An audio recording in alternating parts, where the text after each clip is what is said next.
The following podcast on the Your Own Pay Podcast Network will contain adult content. Listener discretion is advised. More information about this episode can be found at yourownpay.com. I should buy one of these bamboo, whatever, desktop standing desk things. So I put it on top of the desk and then I can raise it and lower it. So I can stand up. Maybe. Yeah, standing is nice. The boom arm that I have now is too short for me to stand up, and that is frustrating at times. Yeah, I've been thinking about it for a while. I need to do the research on the desktop or the tabletop standing desk, because instead of buying a whole new desk, which would be crazy, plus I have a pretty nice desk now, is to get like a little thing that you put on top of the desk or on top of a table if you don't have and you can raise that platform up so that you can stand. Is that how those work? So they have the standing desk, which is the entire desk. Like, I don't know, the whole thing raises up and down. That's a, standing desk. But they do have what they call a tabletop standing desk, that you can put on top of a surface that's already there, and then it raises up independent from what it's sitting on. Okay, I might have to look into that, because I thought they clamped like onto the bottom of the desk and pushed your actual physical desk up. And I'm like, man, that sounds like a big disaster.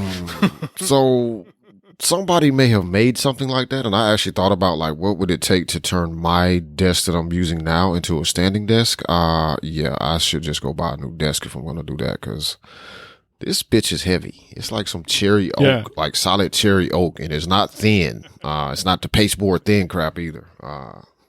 So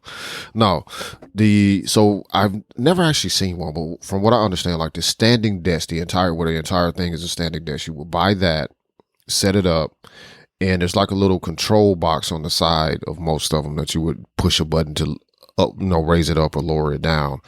And basically it's a tabletop with, some of them I think come with like, under the top kind of little storage areas or cable management or something like that. But it's basically just a tabletop on some legs that can raise and lower. Okay. Yeah. I've never seen one. Me either. Something that's intrigued me, but I don't have the spare I say that as I just put a brand new Apple Watch on. I don't have the spare cash to make it happen. So you don't like that. That's the thing. That's the reason I haven't actually bought one, because I think I could probably rig up something reasonable enough for me to be able to do what I want to do. It does interest me in, like I said, the actual tabletop desk where you sit this thing on top of your existing desk or an existing table, and then it can lower and raise, separate from what you actually have it sitting on, which would be the more sensible thing for me to look at depending on pricing, because I already have a desk, and it's a nice desk. It's not an IKEA, pressed together, compacted, sawdust desk, which is what a lot of these new desks are. Like, this is solid. And you have a nice desk. You got like a roll top desk or something like that, right? So that's the desk that I have in the dining room that the boys have been using. Man, all the nice things go to the kids. Just saying. That's what happens, so Mike. the boys have been using. What was that? I said that's what happens, Mike. That's just what happens. Yeah. I know. So the boys have been using that primarily when they're doing schoolwork, and that's Mallory's grandpa's desk. It's been around for years, and it's solid. Like, there's not moving that. It's a 2-man job, and it's a pretty. And that's when it's empty. And then in the bedroom where I'm actually working from, I have I want to say we bought it for like $110 from Walmart or something, and it's this very not super thin, but it's pretty much a piece of wood on 2 metal bars that screw into the bottom of the desk. It's really what it is. Yeah, I had one of those too. Yeah, so it's sturdy. Like, I guess it's sturdy. I've got a lot of stuff on it, and it's big enough for me, but it is not a solid oak desk. But it works just fine for what I've got going on. So yeah, but it's probably, if it's like the one I had, which Rehab bought me about 14, 15 years ago. A while ago. Yeah, a long time ago. It was that same style. It was basically just like, so to me, what mine looked like was like some school desks you've seen in classrooms, except just bigger for an adult. Like not the ones where they're everything is attached together, but like the little standalone tabletop desk with the little feet on each side, the legs on each side. And the legs are kind of toward the back of the platform, and then the front of the feet, they're like long little things. Yeah, I had one of those. Those are pretty solid. I mean, it's real wood. Like it doesn't have to be, I don't even know if this is exactly. Oh, this could be some difference, but I just know the shit is heavy. That's all I know about mine. But yeah, those are nice. And if I had to go buy a desk right now because I didn't have one, I would look for one like the one that you have in the bedroom because they're solid enough that putting stuff on them is not going to break them, but they're also sturdy and they're light enough that if you need to move it around a little bit, you can do it by yourself. Yeah. Yep. That's what I like the most about it is it's quick and easy and I can move it around. Now, that being said, I am currently upstairs in Benjamin's room. I have the boom arm clamped to the window seal. I'm sitting on the end of his bed with the laptop on my lap and recording from there because Mallory's in the room right now. So yeah, that's the beautifulness of using USB-C microphone though, is you can just pick up and move if you need to move stuff around. Mm-hmm. That is the advantage of a USB microphone. I think I do need a mixer. I need a mixer. Yes, so do I. Speaking of mixers, though, I listened to that episode of the Motion Show because I went and listened to the episode that you sent me a link to recently, which is his chat about 1Password on Windows with a little bit of iOS stuff in there.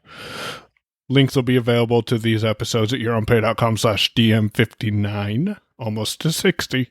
Yeah, man. And I went and listened to. I had to scroll back, and I finally found the episode that you sent me a link to a long time ago where you had an audio recording where you asked him about, how does he do his mix minus or whatever. Yeah. Possibly necessarily because it was a show and he was trying to compress it. Like his explanation wasn't super helpful. Like I understand enough of what he's doing to know how to do what he said. Or know how to accomplish the same thing that he's doing, but I'm not quite certain what he has plugged into what and how it's plugged in. And that's what I mean about it not being very super helpful. If you didn't know anything about setting up a mix minus with a mixer and how to route stuff. But as he said, he had to try to keep it short because it is a very technical topic. Yeah. My understanding of what he's doing is he has audio out from his computer plugged into an input in his mixing board. And he only uses the USB. That's so he gets the audio for JAWS and all of that stuff out of his computer into the mixer and he can control that. And then he uses the USB wire from his mixer to his computer to only send the audio out from like a Skype call or whatever he happens to be using. It's interesting he mentioned he doesn't use Skype anymore either, which I find fascinating that people are finally starting to let that hot pile of garbage go. Which one? Skype. Deja vu. Didn't we just talk about this not too long ago? He mentioned that he doesn't use Skype anymore. He mentioned a couple of things, Zoom, and he mentioned one app that I hadn't heard of. Squadcast? No, I've heard of that one. Yeah, because we tried that one out. Yeah. But good time. It's an interesting topic, though. So I did find it. So, Overcast. What are some of the things you want to see in Overcast? So, before we get there, I want you to tell everybody about Castro, which is the podcast app that you switched to when you went back to iOS. So tell us about Castro, and then I'm going to go through and kind of highlight some of the features that I have on a wish list for Marco for Overcast. So first of all, for those who don't know, I was attracted to Castro when I was listening to Jonathan's podcast. Looks like the first 3 links on our links mentioned heading is going to be Jonathan's podcast. But I was attracted to Castro for a couple of reasons. Number one, I like one of the features you don't like in Castro, and that is the new tab, which is pretty much an inbox of all of your podcast episodes. I can... So how Castro works is you subscribe to podcasts, and then anytime a new podcast episode is published, and you can change this based on each episode or each podcast, I believe. I haven't configured it that much. There's a lot of configuration available. Yeah, there is. But You can go in and have it set to drop all of the most recent episodes in a show into the new tab. So, for example, I'm on the Kelly & Co. Team, which is an accessible media incorporated podcast.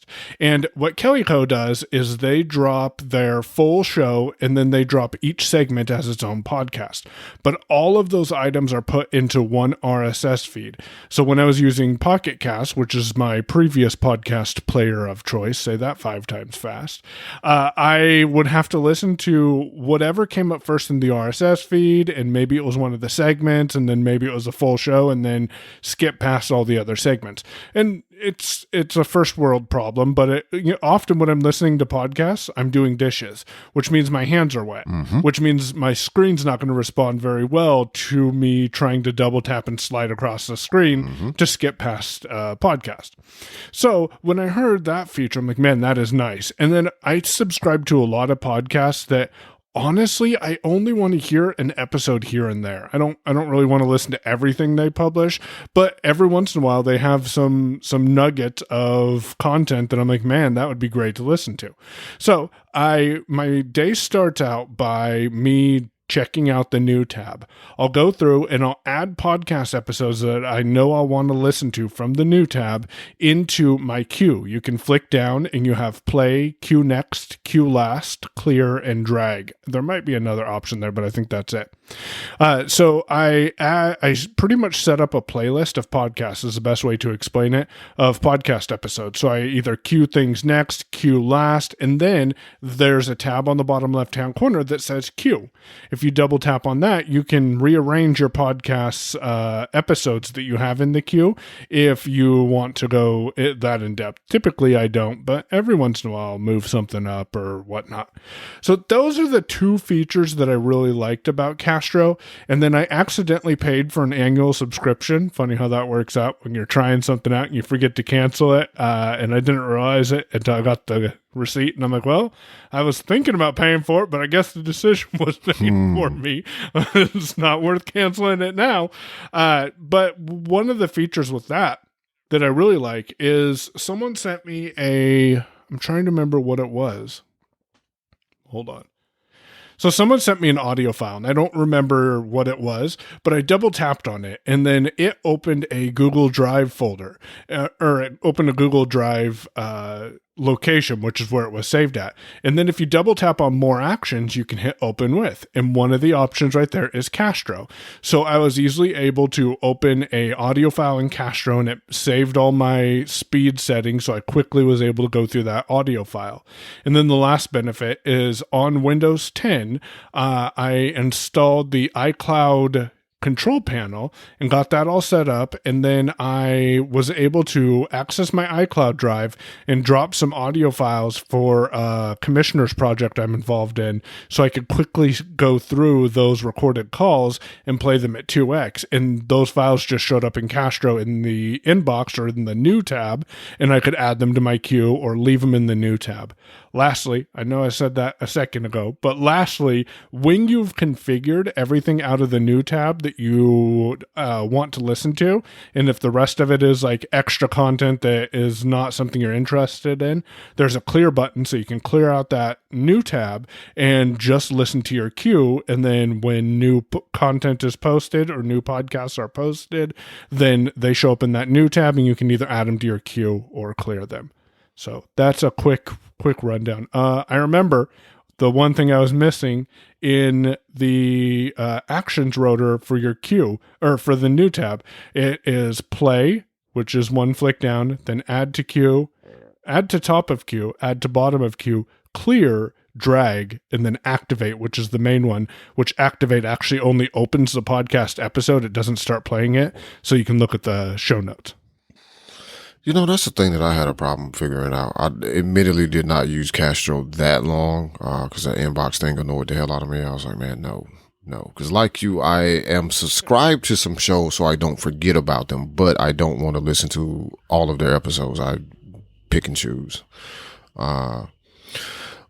but I couldn't get to the show notes on one episode that I was listening to in there. Like I went to the now playing screen and I figured there would be like show notes or they would be there, and I couldn't figure out how. And I meant to reach out and ask you how to do it. And then I figured out I had to do a whole lot of management of the inbox. And I was like, man, fuck this.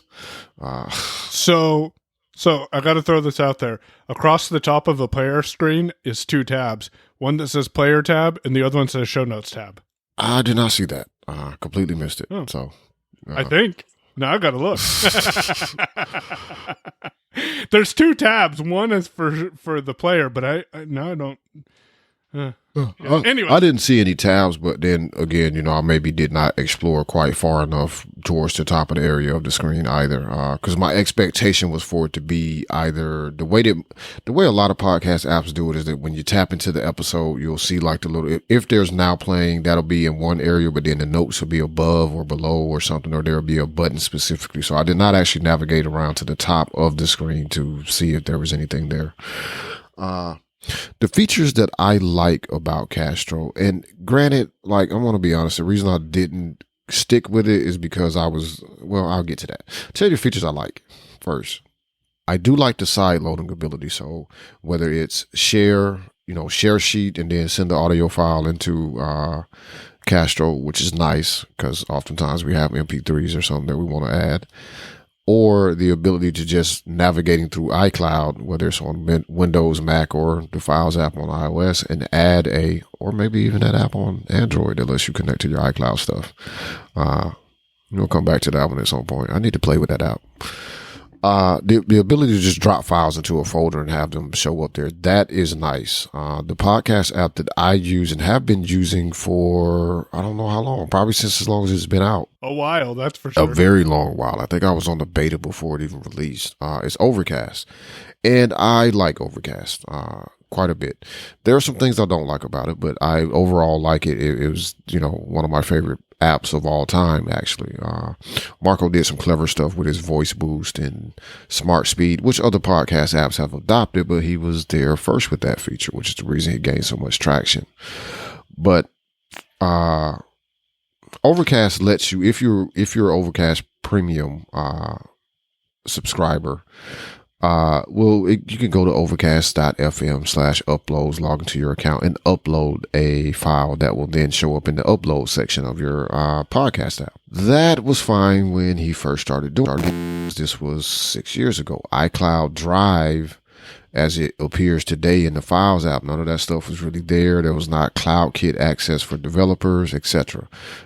So it was nice then. Now I really want the ability to just share from my share sheet or go to a folder and drop a file into iCloud and have it show up there. That introduces the ability to do some interesting automations as well, which Mike, that's something you could explore.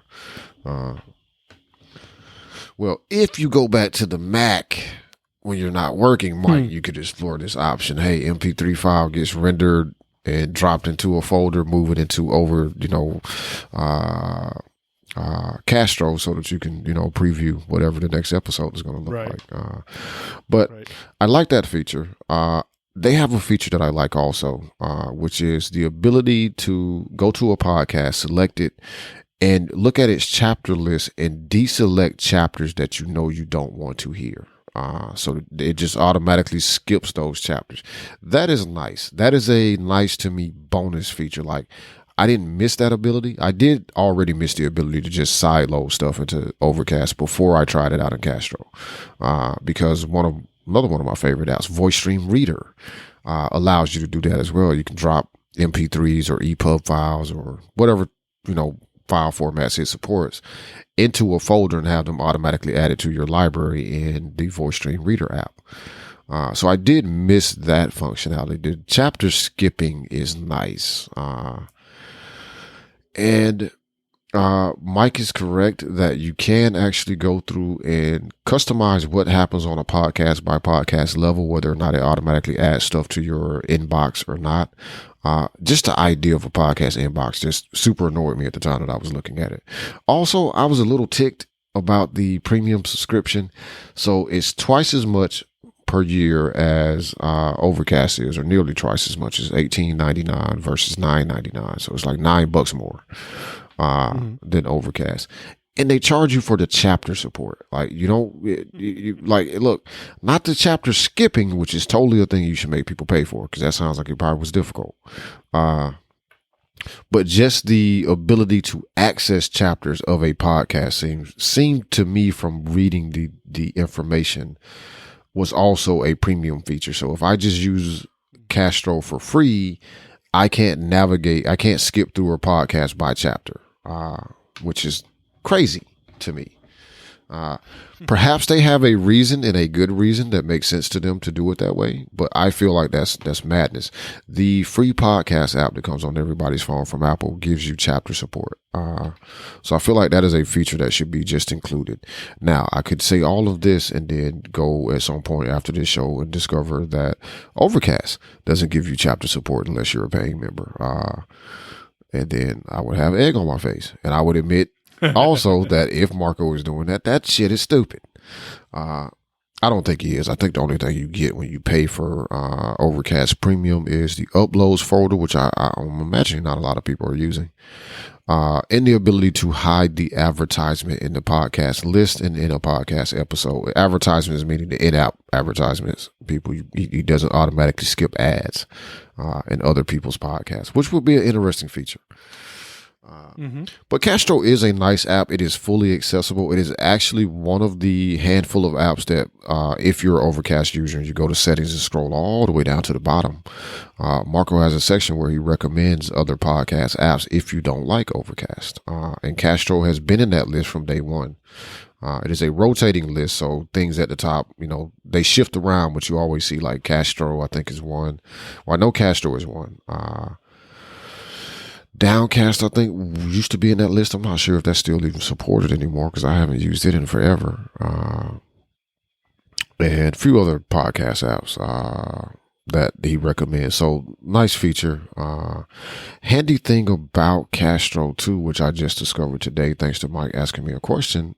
If someone shares a link, or if you share a link with someone from Castro for a podcast episode, they tap on the link. If they don't have Castro installed on their device, it takes them to a Castro.fm page with the episode info, the quick summary of whatever the episode was about, pulled from the podcast itself, and links on the page, if you happen to be on iOS at least, to take you to a different podcast player. So Overcast is in that list, Apple Podcasts was in that list, and also they had the RSS feed. So pretty nice way of handling sharing. That is one of my concerns, which I do need to do some testing with Overcast now, is when you share a link with someone from an app, from a specific podcast app that is not, the default podcast app on iOS, what happens for that person when they tap on the link is an interesting thing to think about, because, if you don't want to have to go download the app.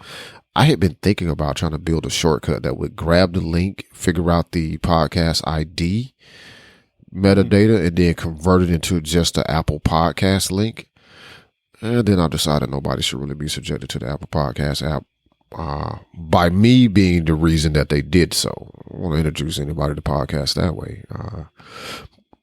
Yeah, Castro's a nice app. Check it out. It will be in the show notes, as well as links to Overcast.fm, so that I'm not misunderstood either. I don't really have a problem with their pricing that they have. I just didn't think the chapters should have been behind that paywall. The access to navigate by chapters, the ability to deselect a chapter and say, hey, when I'm playing this episode, automatically skip these chapters, don't even play them, is nice and should be a paid feature. And I don't actually have a problem with their pricing, because the app is very well done. It does have features that I have not ever seen in any other podcast app, such as the way that they allow you to I can imagine, I think this is what drew Mike to it, is the inbox feature seems pretty popular with people. And that is a spin or a take on a podcast app that I have not seen anywhere. And it, kind of harkens back a little bit to email somewhat. So, nice features. And they also have a team. I don't think it's just one person. I think it's at least a handful of people working at Castro. So, hey, pay your devs, man, because they got to eat too. And I'm intrigued to see how well this fits into the Apple Watch lifestyle, because there is Apple Watch support on Castro. So I'm not sure how that's going to work. I'm going to play with that in the next couple of days. I know Overcast has support for Apple Watch. I think you can push episodes to your watch so you can take it on the go with you. So that's my next toy to play with for a little bit. Castro may be able, because this is an ability that is fairly new for developers, for third-party developers at least, on Apple Watch. I believe with watchOS 7 is actually when we got this. So before watchOS 7, you as a third-party developer, let's say Overcast or even Castro or the Audible app, great old Audible with their confusing plans that make no sense. You would have to sync content from your phone to your watch in order for it to be playable on the watch as a standalone device. I believe now that developers are able to use, because they're making the watch more independent, I believe they're able to actually connect directly to a source from the watch. So an example would be with Castro, for example. I know Marco has not added this to Overcast because, well, he just hadn't got to it. I know he's a little grungy about the watch in a way, which reasonable reasons too. I mean, yeah, there are reasonable reasons, and he is just one guy, whereas some of the other people who are doing spectacular things on the watch, other than David Smith, who is just inhuman. This guy just makes apps. Like I don't know. I think he dreams about making apps, but and then they just arrive. Yeah, that's how it works. They just arrive. Yep.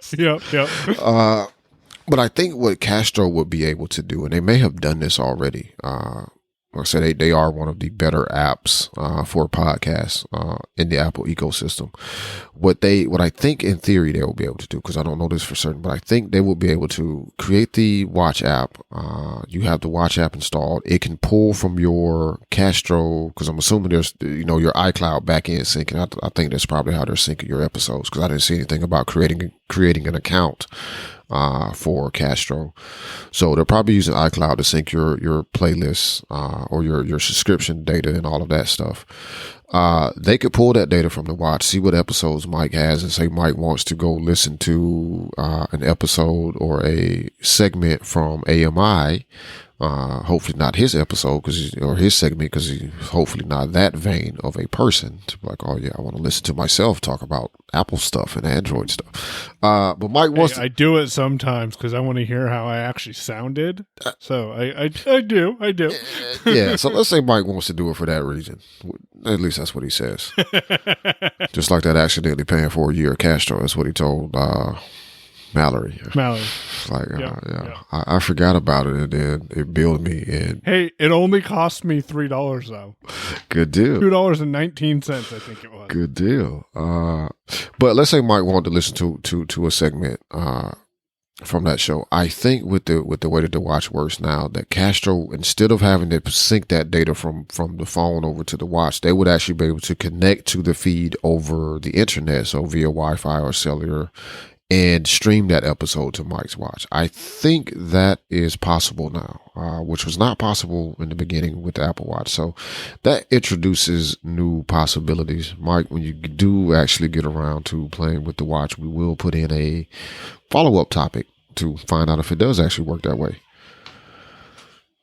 Yes, we definitely will. Now, speaking of the Apple Watch, not intentionally what I wanted to transition to, but oh no, man, we were going there next because you just Mike has an Apple Watch. See, man, this guy came back to the iPhone less than a month ago, and he's already got a new watch. Yes, and it just arrived 2 hours ago. So, although to be fair, that is one of the real reasons I think that Mike wanted to come back into the iOS ecosystem was the Apple Watch. He thought about toying with it for a while. I'm just going to share this little bit. He thought about doing the family setup for a watch and keeping his Android phone. And Google. It's all on you, Google. It's all on the TalkBack team. The web browsing on Android drove him back to the actual iPhone because I think if web browsing was good over there and that wasn't an issue at all on Android, the way that it actually is, I think Mike would have just got a watch and had Mallory set it up for him from her phone as a family setup device, and he would have happily went off with his Apple Watch and his Android phone and really been getting, well, no stares from people because nobody goes anywhere. But that is exactly what I would have did. Now, out of curiosity, while I was waiting for FedEx, man, FedEx always seems to come early when you're not expecting something. But when you're waiting for something, it just seems like it takes They just show up even late. though it's Yeah. right. It's typically the same time. But I was playing with the watch app, and it does look like family setup is a pretty easy process. You do have to add the person to your family. So if you didn't know that, Damashe, they have to be part of your Apple family. And then you can go in and either they will create an Apple ID or they sign in with their Apple ID. And then you scan the watch and you're good to go. Really, it just runs off of their Apple ID, which again has to be part of your family. If you don't have a family in iCloud, it'll prompt you to set one up. So that's how they actually do that. The person setting up your Apple Watch can have access to some information from your Apple Watch. So be aware that I did not set it up that way, mainly because I have an iPhone right now. But it is something that could easily be done. I am intrigued by, man, that lifestyle would be ideal if it was for web browsing. Like, if I could browse the web reliably, that would be the lifestyle I'd have. Apple Watch for fitness tracking. I don't even care if I get my notifications on it. That's an expensive fitness tracker, though. But hey, it is 100% accessible. That is true. And then pay for or use the Android phone. But right now, I'm pretty happy on iOS. My question for you on watchOS 7 is two of them. Number one, do you remember when you first went to watchOS 7, and if I remember right, it was in beta, so you may not have an answer. But when your watch restarted, did you have to wait probably 5 minutes for the voice to come on after you turned voiceover on? No, I did not. So you know the little click click sound that it makes when voiceover is on? Yeah. And you're flicking between items? Yeah. I heard that. But I had to wait no speech. Probably 3 to 5 minutes to get speech on the device. So people interested in it. That's on the watchOS 7, Watch 6. Man, that's not convoluted at all. Man, see how out of sync that crap is? Though? Like, it's like they had the opportunity to line those products up where the watch version would match the version of the new watch, right? But they didn't do that because they decided to reissue the first generation watch as a slight processor bump and then call it the watchOS 1 and call the original one Series 0, which was nuts.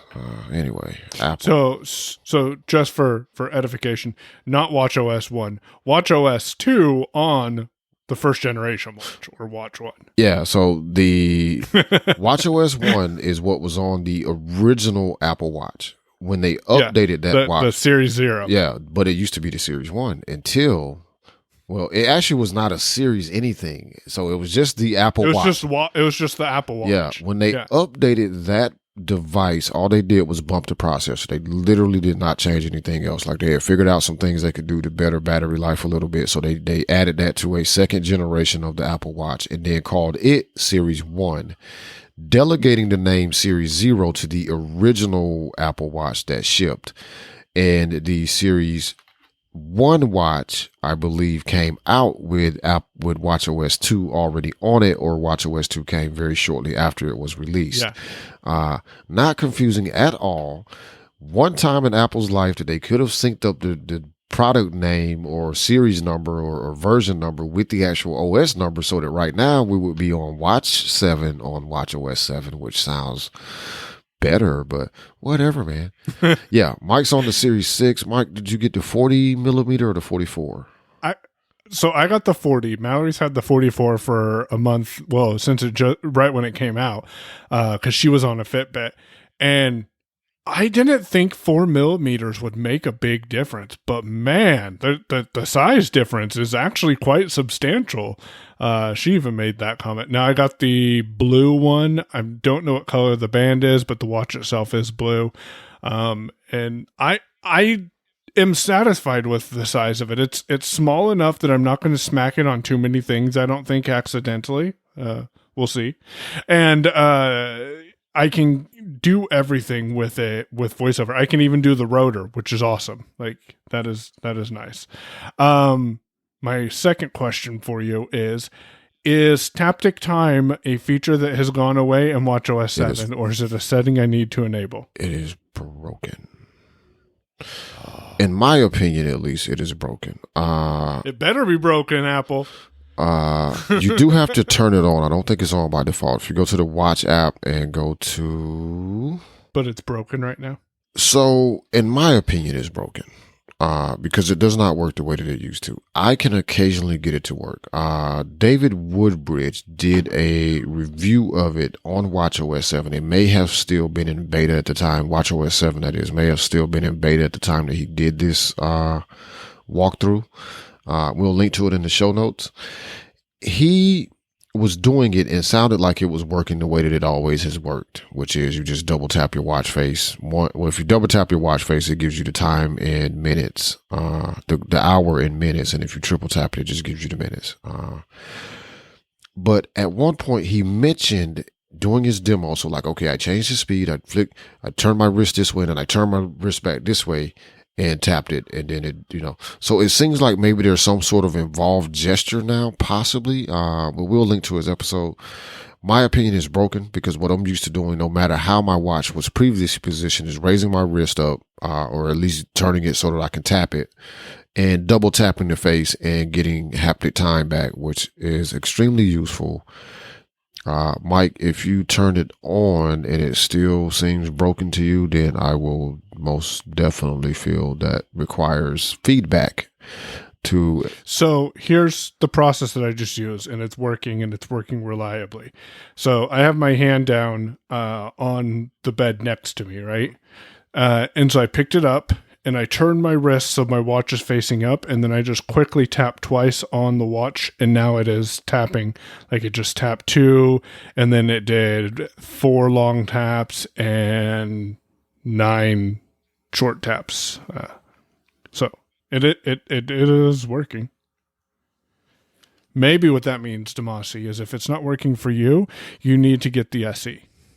Okay. Yeah, that did work. I had a little bit of a delay, which I'm not used to either. So maybe sometimes it maybe would be working and then I just touched the face, which disables it, because I just did what you said. Like I had my hand on the desk.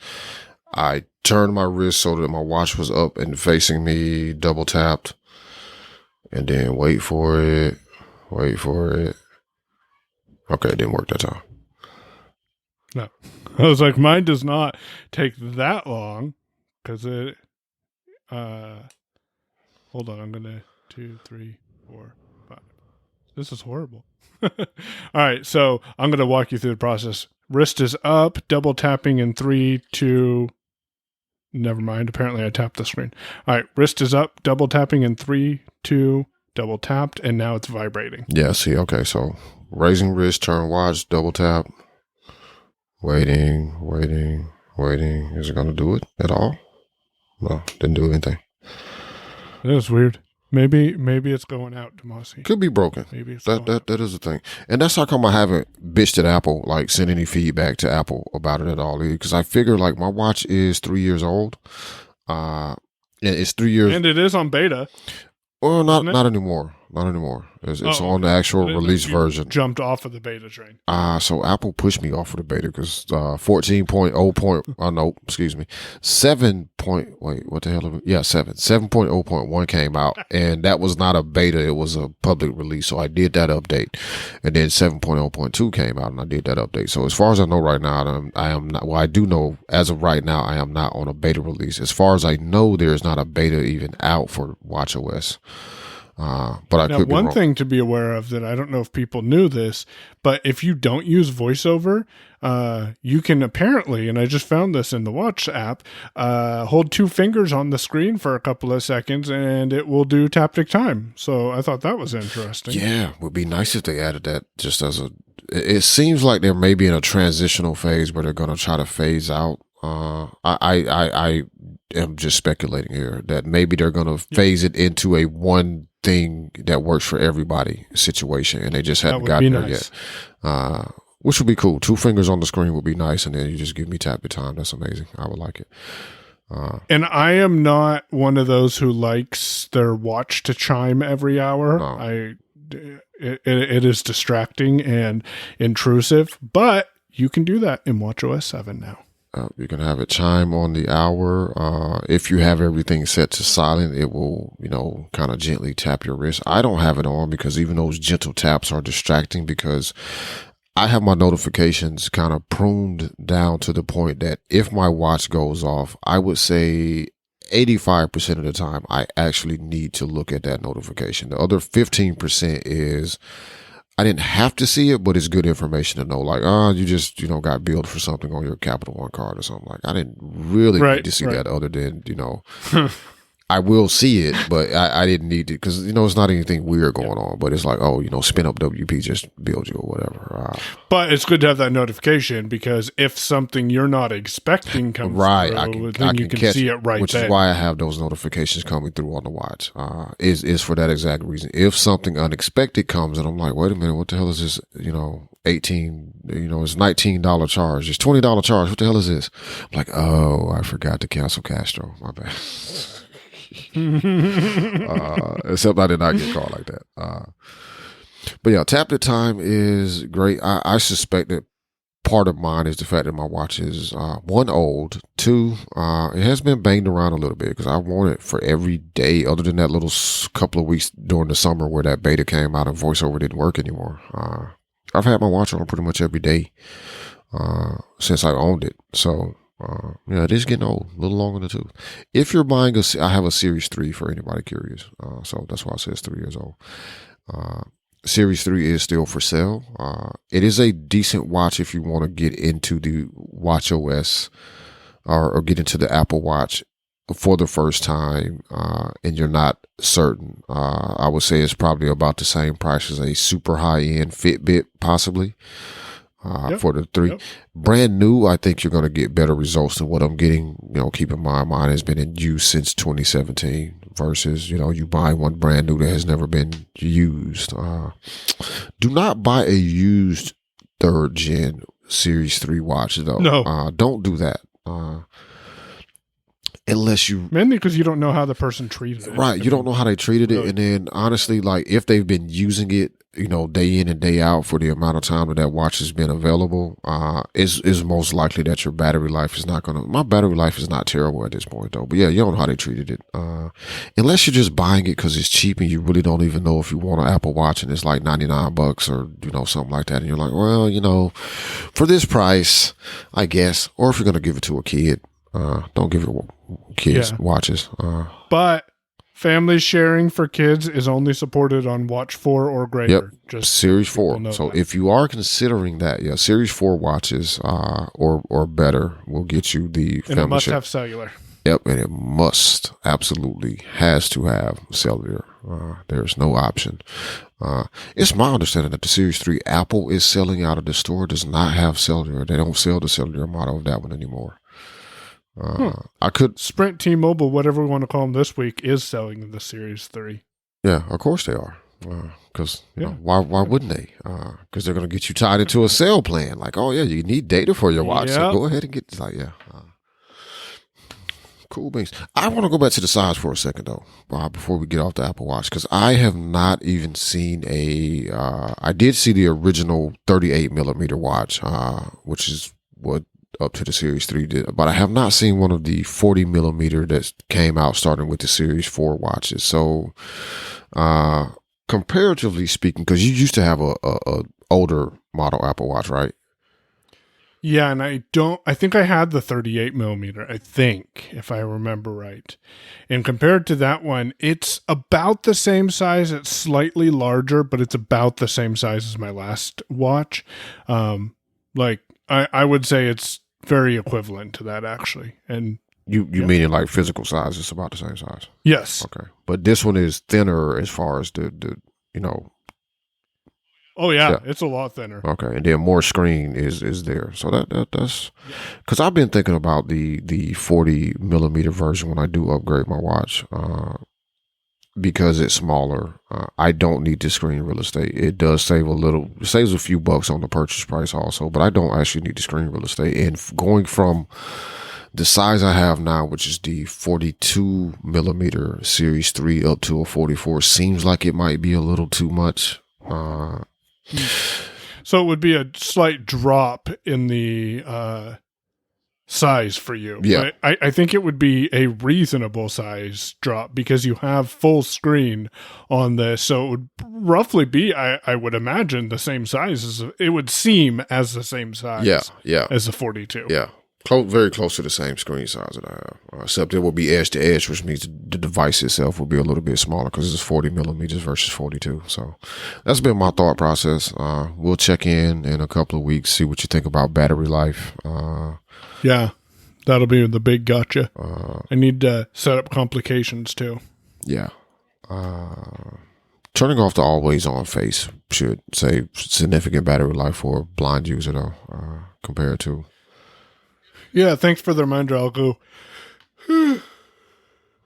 look into that. And I did turn screen curtain on, so because no one needs to look at my watch. Yeah, I had a thought and I haven't done it yet. I will do it today though, which is I don't have screen curtain on at the moment because I had it off for some reason. And I don't have, it was when voiceover wasn't working. I was able to turn screen curtain off from the Apple Watch, and I had to get Tia to help me, reboot the watch because I was like, well, maybe it just needs to restart. Yeah. And then after that didn't work, that's when I went and read the release notes on the beta version. It was like, well, that's what happens. You should read the notes first before you push upgrade. Yes, Damashe. Yes. So I'm going to try turning on screen curtain and see if that has any effect on the behavior of taptic time, though. Seems like it shouldn't, but look, you got to try everything when you never know. You never know, man. You try anything when your taptic time ain't working because that is a feature I relied upon religiously. Like I loved it. It was one of my favorite features of the watch. Yep. There was an app that I was thinking I was going to have to go get that would let you do it. You would add a complication to your watch, and then you would double tap in the middle of the screen I want to say it was called like Buzz Time or something, but you would tap the complication on your watch face, you would double tap it, and it would vibrate the time on your wrist. And that was before Apple added taptic time. Little Ben was the one that I heard about. I think it was called Little Ben. Yeah. Yep, there was that one too. And then I heard of the one you're talking about, but I can't remember the name of it either. We'll check and see if either of these is still in the store. So they will be linked at yourownpay.com/DM59. But you don't necessarily need to go get them. No, not necessarily. Unless you're. Although I am going to get Sleep Plus Plus. Unless your taptic time is broken like mine is, and then you should probably get them. Yeah. Sleep Plus Plus, great app. I like it. Yes. I have actually for a while been using. Hold on, I need to tell you what this app is called. Napbot is one that I tried out. I've not heard of that one. And Napbot. So the primary difference between it, I would say, and Sleep Plus Plus is that it tries to use some of the. What does Apple call it? The intelligent, the neural network built into the phone to kind of detect when you're sleeping and what your sleep patterns are and such like that. I like it. It's accessible. I think it is a $2.99 app. I actually got it free. Full disclosure, I received it as a free application from somewhere that I put my name into, and they drew my name, and I got the app for free. and decided to try it, and it works pretty good. I still like Sleep Plus Plus. Out of all of the sleep trackers that exist, I think Sleep Plus Plus and Napbot are probably the most accessible ones that I have tried. One that looks very interesting but has always had accessibility problems is I don't remember the name of it now. I don't have it on my phone. Sleep. Nope. I don't know what it's called. Anyway, there was one super popular one that was supposed to automatically detect when you were asleep and do all kinds of cool stuff. But it wasn't super accessible. Like to read your data, like your actual sleep data, it was not accessible for those purposes. So yeah, check out Sleep Plus Plus. Check out Napbot if you're looking for something a little different. I think it's about $2.99, but we will link to those two in the show notes. Because we do know they are in the App Store. They are in the App Store, and I can actually recommend both of those, like either one of those. Sleep Plus Plus is nice. It's been around for a very long time. From David Smith, the guy we were talking about, that just spits out apps just randomly. Right. He sneezes them out. I was confused because my Apple Watch, when I was setting it up, and then we can move on to something else. If you have something else, I do not have anything else because I didn't add anything we were supposed to talk to into to-dos with that shortcut. So I was concerned. I'm like, why does my Apple Watch? Because I admittedly weigh a bit more than what I did last time I had an Apple Watch. Another one of the reasons is I want to start tracking fitness to bring that down. Oh, we get to go back and doing our challenges now. Yeah, we can. This time I'm going to actually try to win instead of, Michael Babcock has invited you to a challenge. It's like, all right, sure, Mike, I'll take you on. And then at the end of the week, Mike kicked your ass. It's like, oh.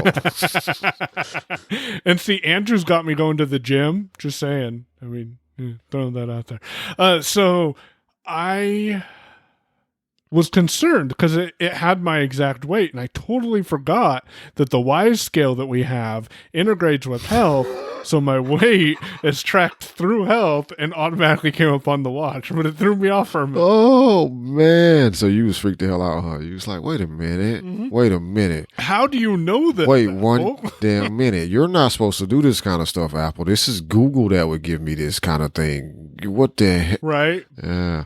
But Apple was doing what it was supposed to do. Yep, so. Pull it from the health app. I am going to get one of those Wise scales. Yeah, they're worth it. They're worth it. And $30. Yeah, like that is, and I need to be able to keep, because I'm getting a little chubbier around the middle that I'm actually happy with. It's very disconcerting. And the kids will like it because it actually shows the weight on it too, so the kids can go weigh themselves. Ah, cool.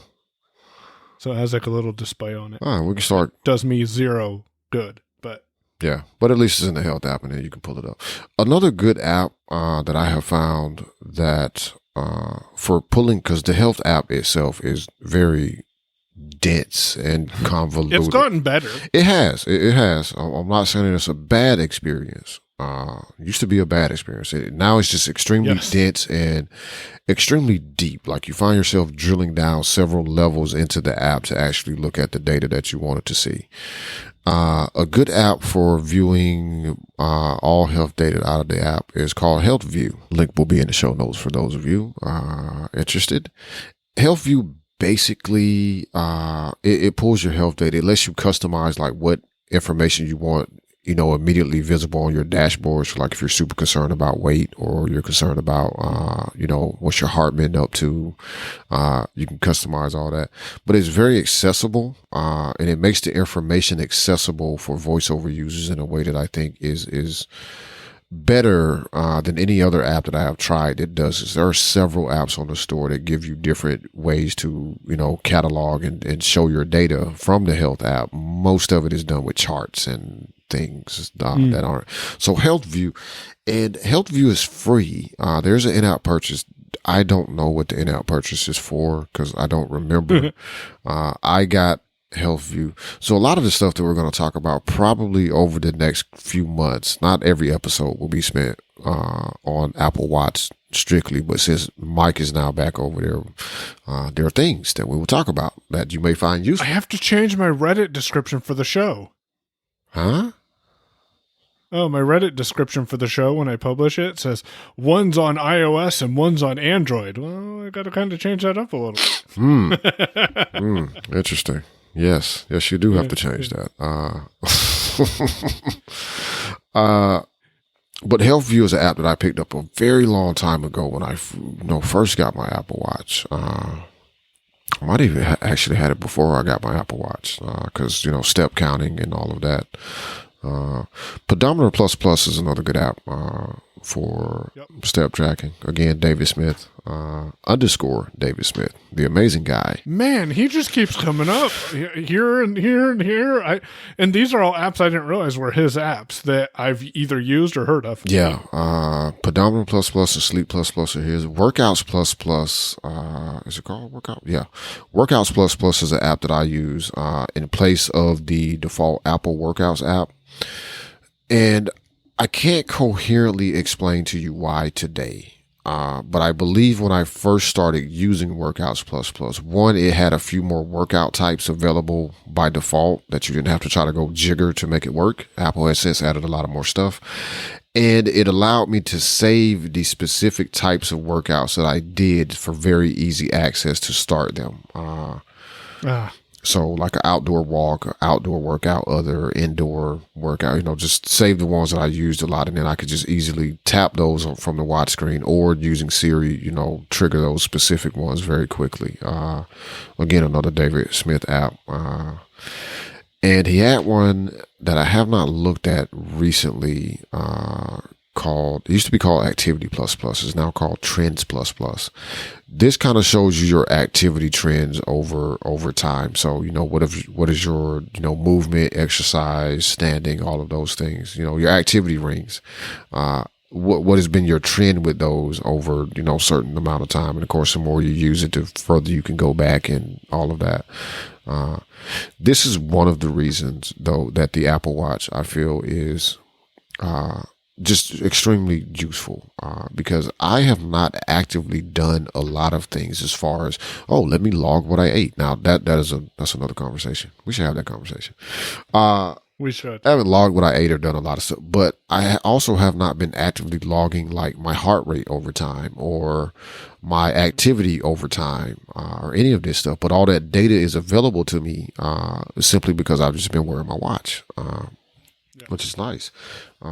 Another app that is not a David Smith app, that if you are seriously looking at heart data for some reason, especially if you have any type of heart condition, and you have to go speak to a doctor about such things, CardioBot. It is a subscription application, but it is also very good, very accessible, but very good at pulling up data. And my story about it is I tried it out because, I had Napbot, and I was like, let me check out CardioBot for heart data. I don't actually need it, but I wanted to take a look at it, and then I recommended it, put it on Tia's phone and on her watch because she does have a slight heart problem that the doctors are trying to figure out. So she goes and sits down. Basically, she has a problem sleeping. They're trying to figure out, is it her heart or is it some other thing? So she went to the doctor a couple of months after having started to use CardioBot for looking at her data. Like, it wasn't so much that the app is doing anything other than giving you the data in a very accessible format and allowing you to kind of choose how you want to view said data in it, and it can send you notifications when you detect certain things, etc. And it ties in with sleep tracking to kind of say your heart rhythm was this when you were sleeping, blah, blah, blah. A lot of data there. Take a look at it. You can't use it for free before you have to start paying for it. I don't remember what the trial limits are, maybe 7 days, maybe 14. But anyway, she goes to her doctor and she pulls up the app on the phone to show it to the doctor so the doctor can see what the heart stuff has been doing over the past, couple of months and whatnot. And she was like, first the doctor was super amazed, like, oh my God, I can scroll all the way back to, because not only is it pulling data that is there from the time that you start using the app, but it's pulling data that has been pushed into the health app from your watch from the time that you started wearing your watch. So he was able to scroll all the way back to like 2017 and look at this data that had been collected by her watch over that time. She's like, first the doctor was super impressed, and then secondly, he's like, the doctor's like, I gotta get this out right now. It's like, man, I wish Apple still had that affiliate program going on, man. It could have made me some money. But all the doctors around this little city is running around using CardioBot now. Yeah, but a couple of good apps for health tracking data. As I said, not necessary. Check them out if you're interested. And if you like them, get them. If you don't, then don't. The data is still there. So these apps don't necessarily allow said data to be collected. It just is a different way of displaying it to you. CardioBot also has some other benefits that I don't remember off the top of my head. Sleep Plus Plus is the best way to deal with your sleep tracking, or Napbot though. Apple's sleep tracking feature in watchOS 7, I don't like it. I only have one last thing to say, and then we can wrap it up unless you have something else. Last time I used an Apple Watch was December of 2018. I didn't realize it had been that long, but it makes sense. So, yeah, that was an Apple Did all Watch. your data come back? What? Did all your data come back? Like, yep. Whatever. Okay. Each time I kicked your ass on the activities came back too.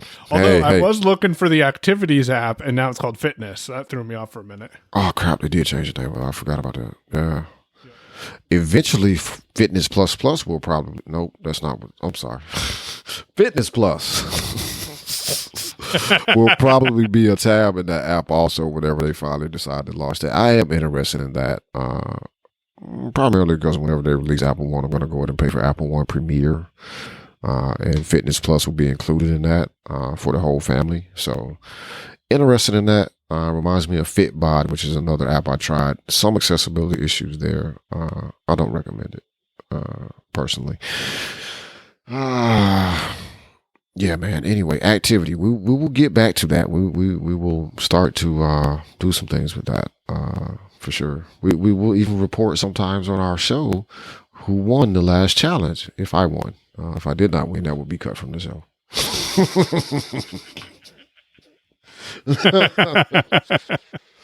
Oh, I think I just invited you. I don't have anything else. Go to yourownpay.com/DM59. Check out the show notes. Get the links to things that we have mentioned.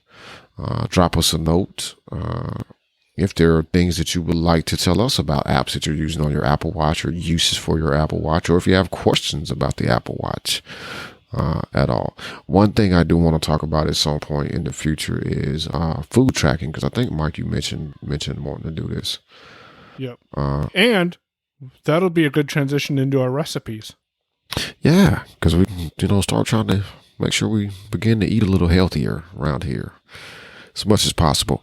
Eating healthy is so expensive, man. Oh my God. Eating healthy is so expensive. I don't understand why rich people are the only ones that are supposed to be able to eat decent food. Not really happy about the state of the country right now.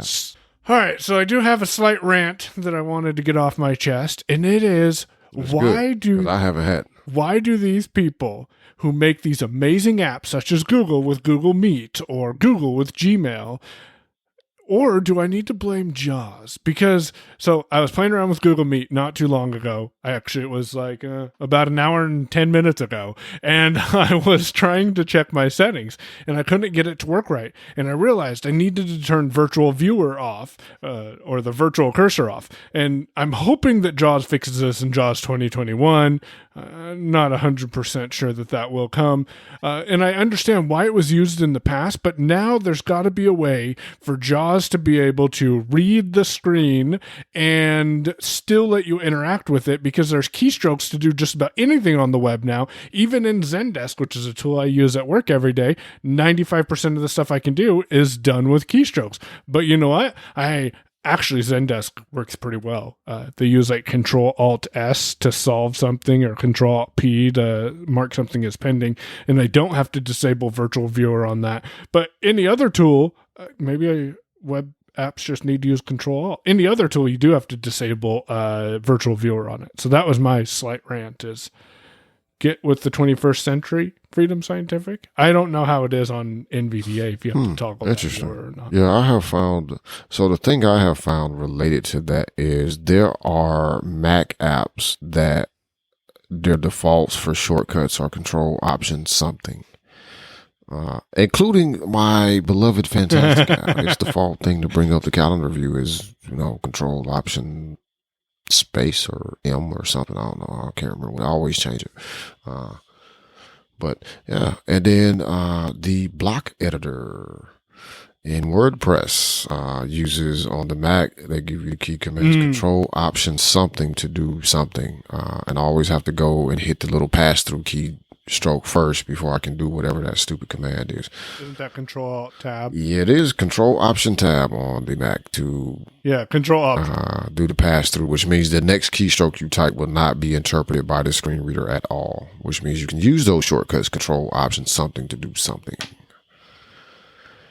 And yep, we hear you people. If you just use your caps lock key as your voiceover key, you wouldn't have that problem. I'm tell you, sometimes that fucking caps lock key doesn't work. I don't know why. Maybe it's just my computer, but sometimes it does not behave in a manner that you would expect it to behave as a voiceover key. I tried it. So that was my rant. I think that's everything. Good deal. Mike's on Apple Watch. Mike is on Twitter at Payon, Payown. I am on Twitter at Damashe, Damashe. Show notes and links, more importantly, links to the things that we mentioned and talked about in this show will be at yourownpay.com/DM59. You've been listening to Your Own Pay Podcast. If you've enjoyed today's episode, visit yourownpay.com/cast for exclusive content and to contact us today. We're eager to hear your thoughts and about how you're making this podcast your own. Thanks for listening. We'll be back soon. The Your Own Pay Podcast, yourownpay.com.